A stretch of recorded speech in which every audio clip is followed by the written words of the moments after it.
تفسیر القرآن آج کا سبق سورہ بنی اسرائیل آیت نمبر 56 سے 58 تک۔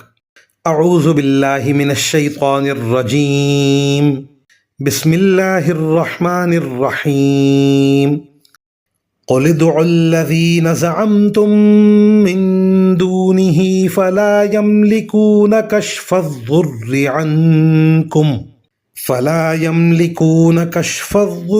عنکم ولا تحویلا۔ اولئک الذین یدعون یبتغون الی ربہم الوسیلۃ ایہم اقرب ویرجون رحمتہ ویخافون عذابہ ان عذاب ربک کان محذورا۔ وَإِن مِّن قَرْيَةٍ إِلَّا نَحْنُ مُهْلِكُوهَا قَبْلَ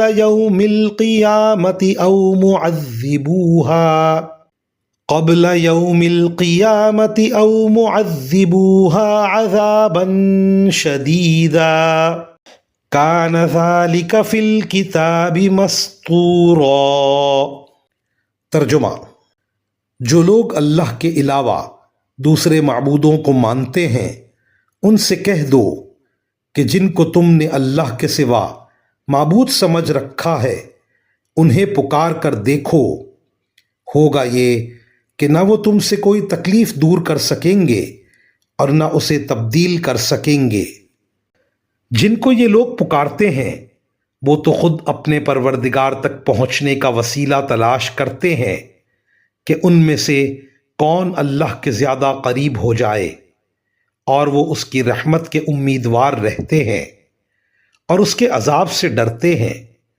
یقیناً تمہارے رب کا عذاب ہے ہی ایسی چیز جس سے ڈرا جائے، اور کوئی بستی ایسی نہیں ہے جسے ہم روز قیامت سے پہلے ہلاک نہ کریں یا اسے سخت عذاب نہ دیں۔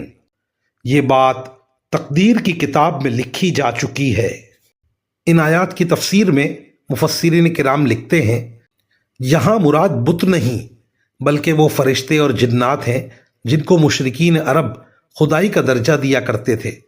مطلب یہ ہے کہ یہ خدا تو کیا ہوتے، خود اللہ تعالیٰ کی مخلوق ہیں اور اس کے تقرب کے راستے ڈھونڈتے رہتے ہیں۔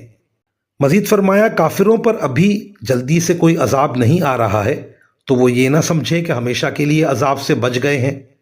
واقعہ یہ ہے کہ یا تو ان پر کوئی سخت عذاب دنیا ہی میں آ جائے گا ورنہ قیامت سے پہلے پہلے سبھی کو ہلاک ہونا ہے، اور پھر آخرت میں ان کافروں کو دائمی عذاب ہو کر رہے گا۔